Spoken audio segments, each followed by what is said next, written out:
Ako po ang naghawak ng waran niya. Dinala ko siya mabalitaan na nadoon. Dinadala ko yung waran. Hello guys, good evening sa inyong lahat. So lahat na po ba ay napanood yung kwento ng buhay ni Nanay Minerva? So ako ngayon ko lang napanood. Alas 10 ng gabi ko na napanood. Pero inisa-isa ko lahat sa live. Tinignan ko sa premiere, pinutol-putol nila, meron din. And then inantay ko talaga yung full episode. At ngayon kakatapos ko lang manood nung full episode ni Nanay Minerva. So magbibigay tayo ng konting reaction para dito sa napanood natin. So ako kasi guys, before ito nila gawin, pinabasa to ni Kuya Stanley sa akin yung script. So nagpalitan kami nung nasa GMA kami, nagbasa ng script ni Nanay Minerva. Binasa niya kay nanay, binasa ko rin kay nanay. So habang binabasa nga namin yun, si Nanay Minerva that time umiiyak na kagad. So syempre alam mo yun, yung parang bumabalik lahat ng alaala ng sakit na dinanas niya noong mga panahon na siya ay kasama pa ang kanyang asawa na si Tatay Sergio, hanggang sa namatay niyang mga anak. Naging sariwa siguro sa kaisipan niya yung mga pangyayari na yon. So lahat talaga, wala akong masabi sa pagkakagawa ng GMA. Sobrang solid talaga. As in, hindi lang yung magagaling na aktor yung gumanap. Kung hindi, kuhang-kuha talaga lahat ng dinitalye ni Nanay Minerva sa kwento ng buhay niya. 'Di ba? Unang-una, yung kay Tatay Sergio, pinakauna, na hindi niya akalain na asawa niya na pala yung nakahandusay doon sa kalsada. Tapos yung kay Kuya Melencio, yung problema ni Kuya Melencio na schizophrenia, na dumating sa punto na yun nga, nakita nyo sa video sa mga nakapanood na gusto niyang sunugin yung bahay nila. Totoo talagang lahat ng yun, dinitalye talaga ni Nanay Minerva yun. And then pati dun sa anak niya na nasaksak dahil dun sa nambubuli daw. Pero sinabi ni Nanay Minerva na hindi talaga ugali ng mga anak niya na magsimula ng away. Talagang nagagalit lang sila kapag si Kuya Melencio at si Kuya Muloy ay nagiging tampulan ng tukso ng ibang tao. Doon sumasama yung loob nila. Kaya nakagawa sila ng mga bagay-bagay minsan na nakakapatol, ganyan. Pero hindi talaga sila nagsisimula kundi yung ibang tao. Sunod-sunod, grabe, sunod-sunod yung pagkawala ng mga anak ni Nanay Minerva pati sa asawa. Pero talagang hindi talaga sinukuan ni Nanay Minerva. Kaya sobrang, nung nanonood ako dun sa full episode ng kwento ni Nanay Minerva, sobrang ibang-iba pala talaga. Kaya sabi ko, excited ako na mapanood yung full episode nito o yung pagsasadula, kasi mas mararamdaman ko yung kwento ni Nanay Minerva kapag napanood ko na yung istorya. Dito masasabi ko na halos walang iniba o dinagdag yung magpakailanman. Talagang kung ano lang yung mga dinitalye sa kanila ni Nanay Minerva, talagang yun talaga yung ginawa nila. Talagang kuwang-kuha talaga nila. Kasi tinanong ko kay Nanay Minerva, yung po bang mga nabasa ko sa script ay yun talaga yung mga nangyari? Sabi niya, oo, yun talaga. Kaya talagang kung may nadagdag man dong konting-konti lang talaga. As in lahat. Siyempre papagandahin nila yon yung mga details nung gagawing istorya, di ba? Ganoon talaga. Pero the rest, almost 99%, talagang hango lang talaga siya dun sa totoong nangyari na kwento ni Nanay Minerva. At ayun nga, natuwa din naman ako doon sa part na hindi ko inaasahan na makakasama yung video natin. Hanggang sa dito na tayo. Grabe yung alam ni Nanay guys. Kaya tayo tinutukoy nila, Nay. Magandang araw ho. Section. Anong pangalan niyo po, Nay? Minerva Panganiban. Si Nanay Minerva, Nanay. Ako po si Marcos. Nice to meet you po, Nanay. Kahit bubong laang, yung kahit walang dingding ay magkabahay ako bago mamatay. Makatira ako sa tinatulpay. Gawin sinisingil eh. Pinapakita ko na lang ang bahay ko. Paano ko makakabayad ka ako sa inyo? Kaya ako dumadaing ang hinihingi ko sa Diyos. Lakas ng katawan. Linaw ng mata at linaw ng isipan. Kaya hinihiling ko sa Diyos pag ako'y patatandain. Yung ako'y malakas pa, yung ako'y pakikinabangan pa nila. At kung wala nang pakinabang sa akin, hinihiling kong ako'y mamatay na. Doon sa episode na yon, doon sa ginawang short film ng kwento ng buhay ni Nanay Minerva. So, congrats sa atin kasi papasalamat ako sa magpakailanman kasi syempre hindi man tayo napasama doon sa interview kay Nanay Minerva ay sinama naman nila yung clips natin ng video doon kay Nanay doon sa pinalabas nila ngayon. So kaya pala nagpadala sa akin ng letters yung magpakailanman yung GMA ng letters ng parang nagpapaalam sila sa atin na kukuha sila ng mga clips. Ayun nga, sabi ko wala namang problema na kunin nila yung mga pictures. Kung willing nga ako, mag-send pa ako ng pictures sa kanila. May mga magaganda akong kuha. At saka videos. Kaso nga lang yun, medyo na-busy din. Pero sabi nga nila, kukuha naman na daw sila doon sa sa mga video natin. Ayun, nag-iingat lang sila doon sa may mga music kasi ako na ginagamit, alam nyo naman. So, pwede din daw kasi sila maka-operate doon. Kaya, sabi ng GMA ay medyo nahirapan siguro silang maghanap ng mga clips natin. Pero nakuha ng GMA yung talagang mga linya ni Nanay na tumatak sa utak ng tao.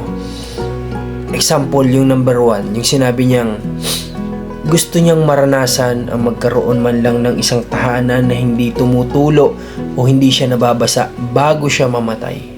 Yun yung unang-unang isang linya ni Nanay din na tumatak. At pangalawa, yung kung siya ay kukunin na daw ng Panginoon at siya ay wala ng pakinabang, ay kung siya ay mawawala na daw ng pakinabang sa kanyang mga anak. Sa ang tinutukan niya dito, walang iba lagi si Kuya Muloy tsaka si Kuya Melencio. Walang iba. Sila, kasi alam naman niya yung mga anak niyang iba, malalakas. Diba? Kompleto, walang kapansanan, pero si Kuya Muloy at si Kuya Melencio, yun ang lagi niyang pinangahawakan. Kaya nga sinabi niya sa video na kung sabi niya kay Kuya Melencio ay nung naglayas pala si Kuya Muloy dahil narinig niya na nag-uusap si Nanay Minerva at yung kanyang anak na babae na medyo nahihirapan nga kay Kuya Muloy. Narinig ni Kuya Muloy pag-uusap, siya inaglayas. Pero nung hinanap siya ni Nanay Minerva, sinabi sa kanya na sa inyo ako humuhugot ng lakas, ng panibagong lakas sa inyo ni Muloy tsaka ni Melencio. Kaya dun sa sinabi niya sa video natin na kung wala na siyang pakinabang sa kanyang mga anak, kunin na lang siya. Kasi nga, walang ibang reason kung bakit lumalaban si Nanay Minerva sa buhay at bakit bakit ayaw niyang alam mo yun, ayaw niyang maging kaawa-awa siya sa harap ng Diyos kasi ayaw niyang kaawaan siya o kunin na siya ni Lord. Kasi syempre, ang Panginoon natin napakabait niya. Kapag nakita niya na nahirapan ka na, siguro nagsisuffer ka na, hindi mo na kaya, baka iniisip niya baka kunin siya. So ayaw niyang mangyari yun. Kasi nga, kaya hindi siya dumadaing kay Lord ng kahit anumang problema dahil natatakot siyang kunin dahil may iwan niya si Kuya Melencio at si Kuya Muloy. So grabe yun. Yun yung isa sa tumatak sa kanya. At yung sinabi niya na kung kukunin daw siya, sana isabay na yung kanyang anak na may kapansanan. O kung kukunin man yung anak niya may kapansanan, isama na rin siya. Bakit? Kasi maunawaan natin, although masama maghiling ng ganun. Pero kung tayo na sa kalagayan ni Nanay Minerva, pwede din nating siguro maisip yung mga bagay na yun. Kasi nga, alam ni Nanay Minerva na kung siya ay kukunin na ng Diyos, wala nang mag-iintindi sa kanyang mga anak na may kapansanan. Yun yung unang-unang iniisip ni Nanay Minerva. Kaya ayaw niyang siya ay kunin pa. Kaya pilit siyang lumalaban kahit sobrang daming pinagdaanan, sobrang hirap ng pinagdadaanan sa buhay, daming pagsubok, pero nalampasan lahat yun ni Nanay Minerva kasi nga ayaw niya na maiwan yung kanyang mga mahal na anak na may kapansanan. So napaka-ganda, napaka-solid ng kwento ng buhay ni Nanay Minerva para sa Mother's Day. Kaya sana lahat ng nanonood sa mga television, sa live stream ng Magpakailanman, sa kanilang full episode. Guys, yung full episode, please, sa mga hindi pa nakapanood, punta kayo sa GMA, sa YouTube. Search nyo yung GMA. O Magpakailanman para hindi na kayo maligaw. Search nyo MPK or Magpakailanman. And then sa videos, hanapin nyo doon nakalagay full episode ng kwento ni Nanay Minerva. Please, supportahan po natin. Panoorin po ninyo yung full episode at doon nyo mapapanood lahat ng isinalaysay ni Nanay Minerva. Ito, nagbibigay lang akong konting reaction video para sa napanood natin na yun sa talagang habang pinapanood ko ay nakakaiyak. Sobrang nakakaiyak ang kwento ng buhay ni Nanay Minerva dito sa Magpakailanman. Kaya muli, salamat sa Magpakailanman sa pag-feature kay Nanay. Hindi ko ina-expect, hindi ko na kasi napapansin, umabot na pala yung video natin sa Facebook page na nag-viral kay Nanay Minerva ng 47 million views. Grabe guys, kung iisipin natin, sobrang laking views ang nakuha ni Nanay Minerva sa ating Facebook page. Grabe. Sobrang, ngayon lang ako naka-experience ng ganung kalaking views talaga, sa totoo lang. And then, yun lang, may nakakalungkot na part kasi hindi ako monetize sa Facebook natin. So, walang kinita yung video ni Nanay na dapat kung may kinita yun, pwede nating ibigay kay Nanay Minerva. Di ba? Para may dagdag dun sa savings niya. Kasi may savings siya na naibigay ng mga tumulong sa atin, na naipon natin. Nakapag-savings si Nanay sa bangko. Medyo malaking halaga din, pero dapat kung kumita yung video, naidagdag pa natin dun para mas malaki yung maging pera ni Nanay na pwede niyang ma-enjoy habang siya nabubuhay pa, di ba? Kaya sabi ko naman sa kanya, kapag kailangan mo, Nay, punta ka lang sa bangko, nasa yung passbook mo, kumuha ka ng pera kung may paggagamitan ka.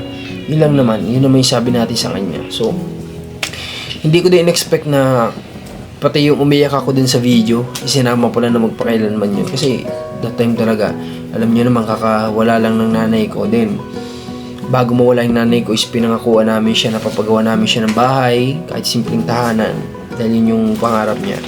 And then, kay Nanay Minerva ay, kumbaga, sa pamamagitan natin, nagkaroon ng tahanan si Nanay Minerva na pinapangarap niya. So, doon ako naging emotional talagang, legit talaga yung pakaramdam ko nung that time, yung sakit, sa sakit at saya, yun talaga yung naramdaman ko nung mga oras na yun. Kaya di ko napigilan, naging emotional talaga ako habang nagbibigay ng message kay Nanay Minerva. So yung sobrang saya. Ayoko magpakita dito ng mga video dun sa Magpakailanman kasi gusto ko dun yung panoorin bilang suporta din natin. Grabing effort nila guys para lang mapanood natin yung kwento na yun, di ba? Para lang para sa special day ng ating mga nanay, binigyan tayo ng isang inspirational video. So bilang suporta natin sa GMA Kapuso sa Magpakailanman, hindi natin panoorin sa sa channel nila yung full episode, di ba? Para mas maramdaman natin. Pero sinabi ko nga sa inyo, pagpapanoorin nyo, maghanda kayo ng maraming tissue o pamunas kasi paiiyakin talaga kayo ng kwento ng buhay ni Nanay Minerva. So ako naman, updated naman ako sa Magpakailanman since day 1 na pinost nila yung teaser, yung shinare ko agad yon sa page ko para din suporta sa Magpakailanman, para makita ng mga followers natin sa ating Facebook page. Kasi kahit paano yung 2 million followers natin, siguro naman baka sakali makatulong bilang ganti sa effort ng Magpakailanman sa ginawa na ito. And then nagpost sila ng poster, picture ni Nanay Minerva, and then nung gumanap, shinare ko na rin yun sa basta updated ako, basta may bago silang ilalabas about kay Nanay Minerva ay sinishare ko agad sa page natin bilang pasasalamat. Kasi sa totoo lang, di ko in-expect talaga na akala ko yung kukunin nilang video doon sa mga vlog ko kay Nanay Minerva lang. Okay lang naman sa akin yun. Akala ko kay Nanay Minerva lang. Sabi ko nga, pwede ko silang pasahan ng video sana ni Nanay Minerva, yung walang sounds, hindi pa na-edit, para mas malinaw. Pero yun nga, unexpected na makikita ko yung pagmumukha ko doon sa vlog, sa video na yun, dun sa short film ni Nanay Minerva sa magpakailaman. Kaya salamat po ulit GMA kasi sinama niyo po ako doon sa ginawa niyong ano na yun. At syempre, wala tayong unang-unang dapat pasalamatan dito kundi yung nasa taas kasi tinuro niyo sa atin si Nanay Minerva.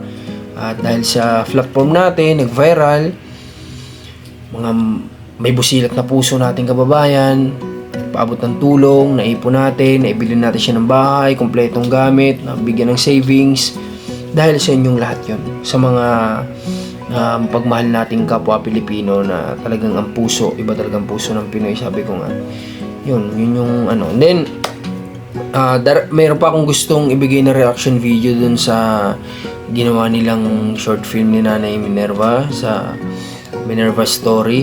At saka yung gumanap, yung mga gumanap talaga napaka-solid. Yun yung unang-una kong napansin. Kasi si Ma'am Ami Austria, kung di ako nagkakamali sa pronunciation ko, isang napakagaling batikan. Talagang inidolo ng karamihan, lalo-lalo na yung mga 80s, 90s o 90s na mga ano nating kababayan. Siya yung gumanap, unexpected. Hindi ko din inaasahan na siya pala yung gaganap. And then, nag-iisip ako nung una, di ba, lahat tayo nagtatanong, sino kaya ang gaganap kay Nanay Minerva? Nasabi pa nga natin, kung nabubuhay siguro si Gloria Romero, baka siya pa yung gaganap. Pero, unexpected na si Ma'am Ami yung gumanap sa kanya. And then, isa pang napansin ko, alam nyo naman na si Kuya Melencio maitsura talaga.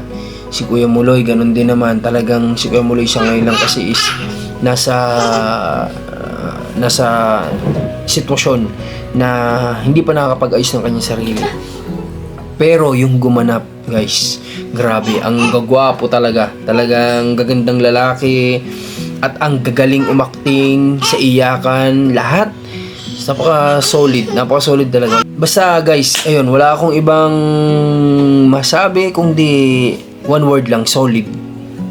Solid yung pagkakagawa, ano? Then, ayun, na may ibabigay ako dito sa inyong video. Papakita ko sa inyo si Nanay Minerva nanonood dun sa naibigay nating TV. Buti na lang umabot talaga. Kasi sabi ko nga, may oras pa kasi 7 pa lang noon 9 ipapalabas. Sabi ko, papadalan na natin siya ng TV. Surpresa natin ng TV para mapanood niya mismo yung kwento ng buhay niya sa screen kasama si Kuya Muloy. O nanonood yata sila kasama si Kuya Muloy tsaka si Kuya Melencio. Makikita nila na ayun yung nangyari sa buhay nila noon, di ba?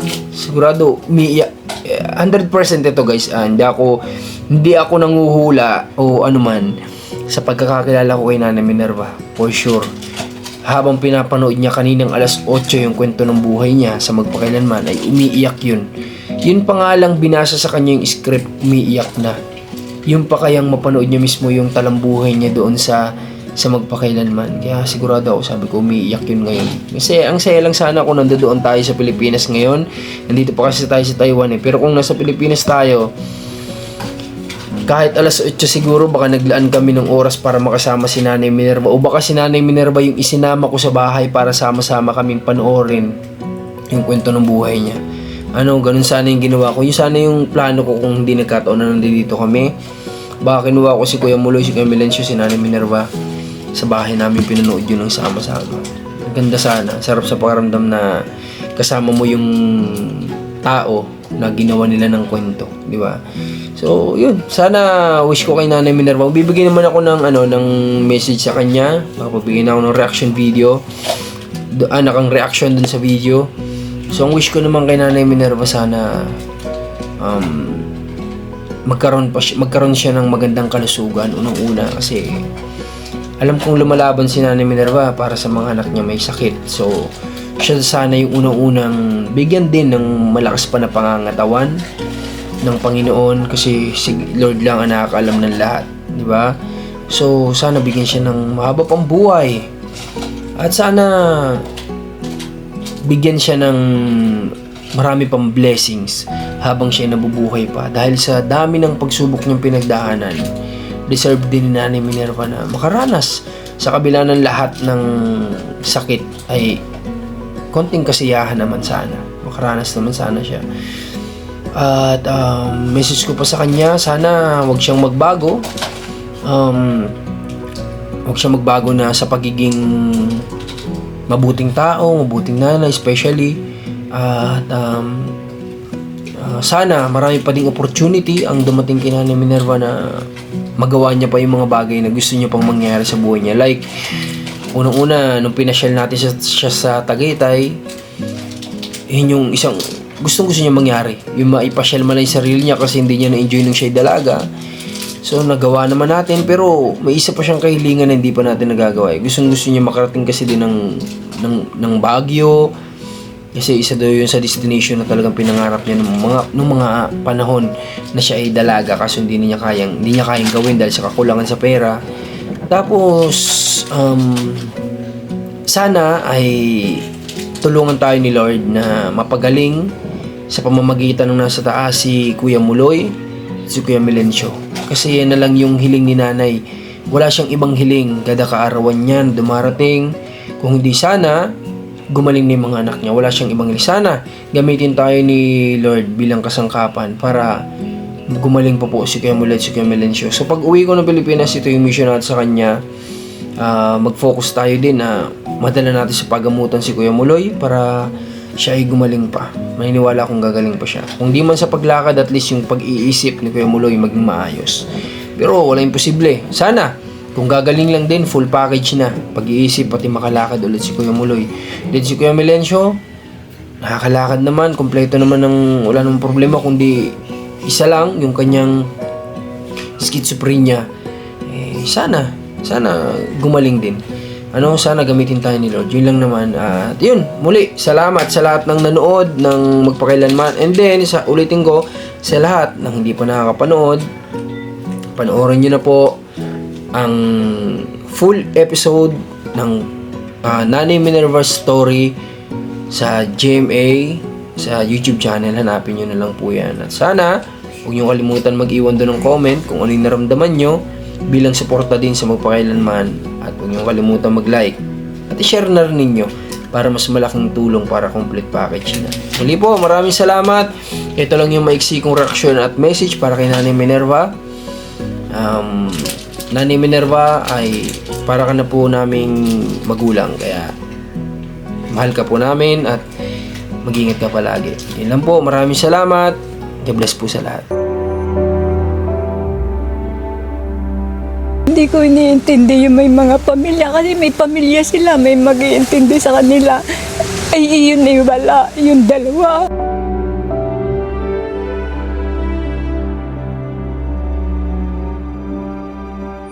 Ay, humihingi talaga ako ng dadaling ko sa kanya na kahit nakakahiya, alam na namang ako'y kakain-kain doon.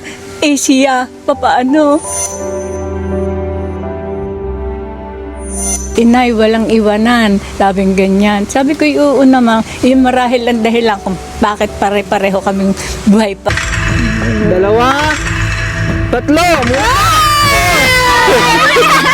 Salamat! para sa Nanay! Thank you!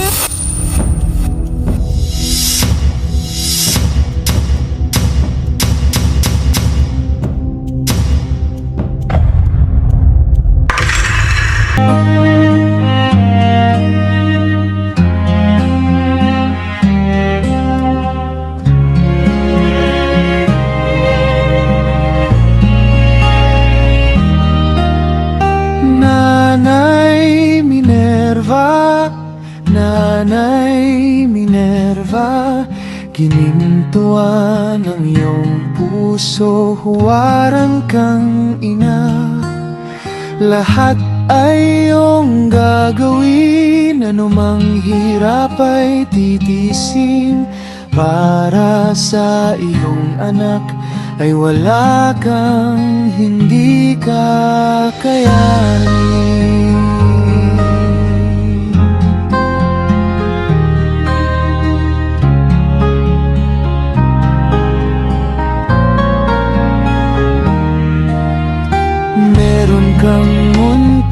Nagtatanong si nanay kay nanin daw yung ribbon, bakit daw may extra?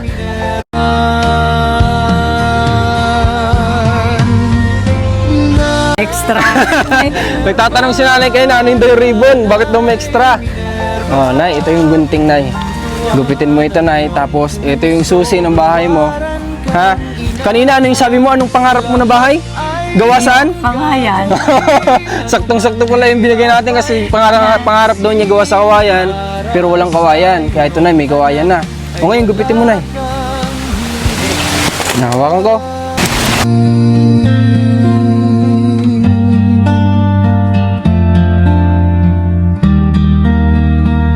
Maraming salamat sa inyo lahat. Sa inyo, sa aking mga anak, sa apo, sa manugang. Maraming salamat. At sa inyong mag-asawa. Wala po yan naman, Nay. Pahinga pa ko, Nay. Basta, Nay, anong gagawin namin lahat para sa'yo, ha?